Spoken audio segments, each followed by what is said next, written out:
nous écoutez à la radio, vous nous regardez également aussi à la télévision. Merci de votre fidélité, mesdames et messieurs. Retrouvez donc l'intégralité de cette émission sur notre page YouTube. Voilà, vous continuez à vous abonner là, avec plaisir évidemment. Nous allons prendre en compte désormais aussi les messages sur YouTube. Très nombreux à nous écouter, à nous regarder dans les ambassades. Vous êtes à l'étranger. Merci de votre fidélité, mesdames et messieurs. Quel avenir pour la démocratie sous les transitions? On pose cette question ce matin chez les grandes gueules. La question de l'espace sahélien en Guinée est devenue donc pertinente. En Guinée, depuis plusieurs mois, le droit d'accès à l'Internet et plus généralement à l'information connaît de graves restrictions. Même situation au Mali voisin. Là-bas, le Comité national pour le salut du peuple a suspendu donc l'activité des partis politiques, tout comme cette injonction aux médias. Ils doivent s'abstenir de traiter de sujets politiques, en particulier s'ils concernent donc les acteurs politiques. Comment cette actualité est perçue du côté du Mali? Est-elle perçue donc au Mali? Moussa Mara, il sera avec nous dans un instant, mesdames et messieurs. Le temps pour évidemment le réalisateur de mettre un peu le décor de l'autre côté derrière Tamba. On va lui donner la parole parce qu'on va parler EDG ce matin. Oui, électricité donc de Guinée. L'entrepôt principal part en centre. Peut-être les dessous, mon cher Tamba. On a vu ça. Moi j'étais, allez, on va dire comment vous dire ça? Estomaqué. Voilà. Oui. tu étais ébobi. Ébobi la dernière fois quand j'ai vu ça. Qu'est-ce qui se passe-t-il au paradis? Le paradis part enfin. C'est comme quand tu dis à un des mots de Tamba de dire vérifie, il dit vérifie. Bien.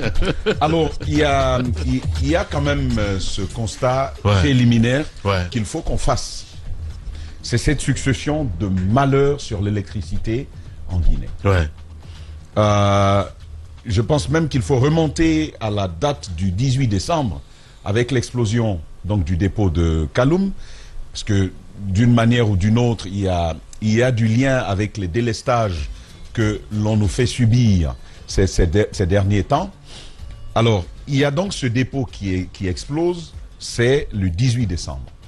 On perd ce que vous savez qu'on a perdu. Jusque-là, par ailleurs, on ne sait pas ce que l'enquête en a révélé. Qui est derrière, si c'est quelqu'un. Et donc, l'évaluation, j'ai même envie de dire, avec les secousses qui ont été enregistrées avec cette explosion-là, ce serait bien, même, entre guillemets, d'auditer le sol pour savoir ce qui a bien pu se passer. Alors, Lamine, on sort de cette explosion-là, et puis, tous, on a suivi ce qui s'est passé avec le blackout. C'était un jeudi nuit. Au mois de mars. Tout Conakry est tombé dans le noir. Tout est tombé dans le noir, des jeunes sont sortis, il y a même eu... Ah d'accord. Ah d'accord. Et donc, il y a eu jusqu'à 2 morts, Lamine, avec cette manifestation-là. Dans la foulée, le directeur général de la SONAP, le directeur général de EDG, avec certains de leurs cadres, Lamine, ont été relevés. Jusqu'au moment où nous parlons, celui qui dirige EDG, c'est donc l'intérimaire qui dirige donc EDG. Jusque-là, on n'a pas de directeur à la tête, et c'est pareil pour la SONAP. Mais voici la réalité, Lamine. Nos centrales de production d'énergie sont au plus bas niveau. Les centrales hydrauliques, les centrales thermiques, c'est la même chose. Et on se retrouve dans une situation intenable avec un mois qui est de plus en plus chaud.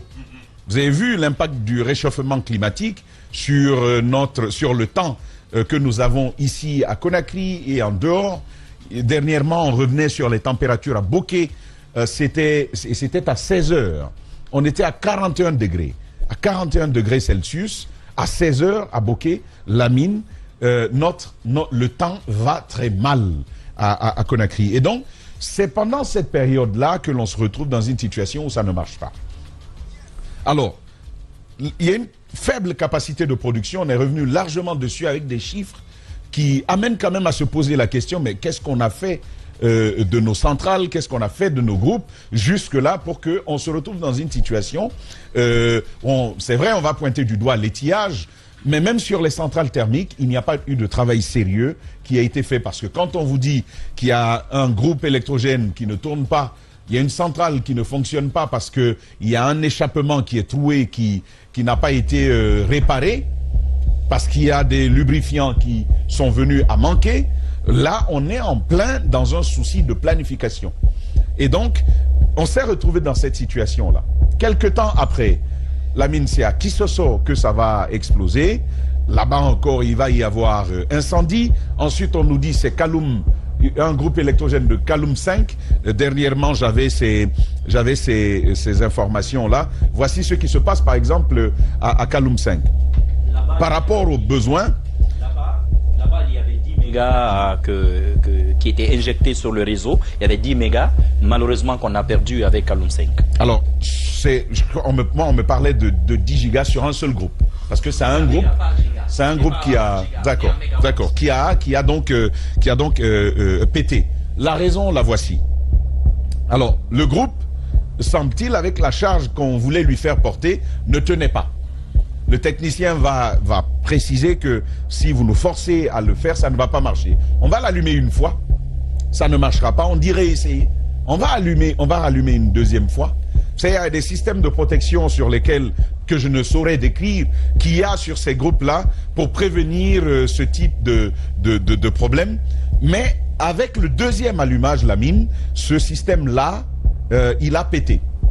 On va quand même forcer pour le rallumer. Et c'est à la troisième fois qu'on va perdre le groupe. Il est totalement à chaise, il est perdu. Il faut en racheter un autre. Et la valeur qu'on m'a donnée, c'est entre 15 et 20 milliards de francs guinéens, ce type de groupe électrogène. Entre 15 et 20 milliards. Simplement parce qu'on a voulu trop forcer ou qu'on n'a pas fait son travail à la base, on se retrouve dans une telle situation, ça a pété et il n'y a pas d'argent dans les caisses, ça nous réduit des quantités déjà suffisamment réduites dans la fourniture. Maintenant, ce qui va quand même appeler à des questionnements. Ce que j'ai appris, Lamine, c'est qu'un audit a été demandé sur l'entrepôt de Hamdallah. Ce qu'on m'en dit, c'est que c'est l'entrepôt le plus grand, quelle que soit l'information qu'on veut en donner. Et d'ailleurs, sur EDG aujourd'hui, voici ce qu'ils font. Et les rapports d'incidents de ce type, on les sort carrément des plateformes. Pour ne pas partager l'information, pour éviter que l'opinion en ait l'information. Que ce soit sur Kaloum 5 ou comme on appelle l'entrepôt de Hamdallah, il ne faut pas s'étonner que ça ne marche pas. Mais la mine, c'est quand même l'entrepôt où sont entreposés, pour tolérer la tautologie, où sont entreposés tout l'équipement, si vous voulez, l'essentiel d'EDG, notamment sur la production, sur le transport, et ça c'est très très important, et sur la distribution. La production, ça va encore, mais sur le transport et la distribution, la mine, c'est cet entrepôt-là qui recevait l'essentiel des équipements de EDG. Ça part des câbles au transfo et même avec d'autres équipements. La mine, ce qu'on m'apprend, c'est que là-bas, il y avait des équipements, en parlant d'unités, qui étaient à concurrence de 8 à 10 milliards d'approvisionnement, par exemple, de Topaz avec Ashop, qui aurait fourni du matériel à EDG contre fourniture d'électricité. EDG avait donc reçu ce matériel-là. En plus de tout ce qui y était, on me parle de centaines de milliards de francs guinéens qui sont partis en l'air. Des centaines de milliards. Bon, une première question bien simple que je pose, c'est pourquoi maintenant, quand on annonce un audit sur un tel entrepôt, pourquoi est-ce que ça se passe de cette façon-là? Il y avait des gardiens qui étaient là. On m'apprend qu'ils ont tous été arrêtés. Mais si ça a été possible, c'est que forcément, il y a des responsables quelque part. Quelle suite est-ce qu'on va donner à cette situation-là, même si les gardiens ont été arrêtés? Quelle va être la suite? Quel est le volume global des pertes en équipement? Parce que c'est à la fois, et c'est ce qui m'a étonné, le feu a pris à la fois l'entrepôt, mais aussi dans la cour. Tout est parti. Les images qu'on m'en a données, que je partagerai certainement. En clair, oui, on voit à l'instant à la télévision. Très bien. Mon cher ami. Oui. En clair, c'est criminel en fait, ce qui s'est passé. Moi, je pose des questions. Ouais. Et vous allez voir la dernière question que je pose. Ouais. Le technicien qui connaît bien cet entrepôt, qui y a travaillé, et justement qui me permet d'en savoir davantage, la mine, et l'information, elle est plutôt surprenante. On nous dit comment on peut assister à un court-circuit à l'intérieur d'un entrepôt où la seule installation électrique porte sur l'éclairage. Ouais. Je suis pas technicien, mais le technicien que j'ai entendu m'a dit, Lamine, il dit, depuis toutes ces années que j'ai, je ne peux pas affirmer que un court-circuit soit parti d'une ampoule. Parce que l'éclairage porte que sur des ampoules, quoi. L'ampoule peut être grillée. L'ampoule peut être grillée et ça va, ça s'arrête là. Mais comment est-ce qu'on peut expliquer que là où il n'y a que de l'éclairage, c'est-à-dire une ampoule, et du câble pour desservir l'ampoule, on me parle de court-circuit à ce moment-là, on me parle d'incendie à ce niveau. C'est donc une question importante qu'il faille se poser aujourd'hui et qui nourrit justement la thèse selon laquelle, si vous voulez, l'hypothèse, pour ne pas prêter le flanc à autre chose, mais ça nourrit l'hypothèse que c'est possible que ce soit quelqu'un qui se soit dit, il y a bientôt un audit. Ouais. Et nous, là, on a trop volé de ces équipements parce qu'on me dit que les transfos, c'est au bas mot 90 millions. 100 millions. Au bas mot. Les transfos, c'est l'entrepôt qui avait ça. Mais pire, Lamine, il y a des travaux qui devaient démarrer à Mamou cette semaine. Tout l'équipement, il n'y avait qu'une partie qui a été déplacée. Tout l'équipement qui devait servir à ces installations du côté de Mamou, je ne parle pas de la ville, mais de la région, c'est parti en fumée, c'était entreposé là-bas. C'est donc des centaines de milliards qui partent. Pourquoi ce feu? C'est encore une question qu'il faille se poser. Est-ce qu'il y a une main noire qui a agi? On attendra d'en savoir, même si personnellement, j'ai aucun espoir. J'ai vu le ministre Bachir qui a promis une enquête et on saura ce qui s'est passé, il l'a dit. Mais bon, c'est le même qui avait promis sur Kaloum. Et il y a plus de 100 jours, plus de 120 jours aujourd'hui. Ça va faire 120 jours et on n'en sait rien jusque-là. C'est bon. Ouais. Moi, je les regarde. Enquête à suivre avec Tamba Zakari Milimono. Très curieux. Beaucoup de curiosité, mais moi qui ne m'étonne pas. Vous savez, j'ai l'impression que le mot audit en Guinée est devenu comme une comète. C'est-à-dire c'est accompagné de boules de feu. Hein, dès qu'on dit qu'on va auditer cet endroit, boum. Ouais, c'est vrai. Et puis il y a le feu. Les ministères d'ailleurs, hein, où il y a eu le feu. Allons un peu plus en arrière. On se souvient, je crois, c'était la Fosselle ou la Fosselle, je sais pas, à l'époque. Ah oui, Fosselle. À la gendarmerie. À la Fospel. Fospel, ouais. Fospel à l'époque. Ouais. Après les élections, l'Union européenne avait demandé à ce qu'il y ait des audits sur les fonds utilisés par la Fospel. Boum. Les ordinateurs, le centre informatique et comptabilité, voilà, le centre informatique et comptabilité a pris feu. C'était le cas de la douane aussi. On a demandé à ce qu'il y ait des audits à l'époque. La douane, la comète est partie par là.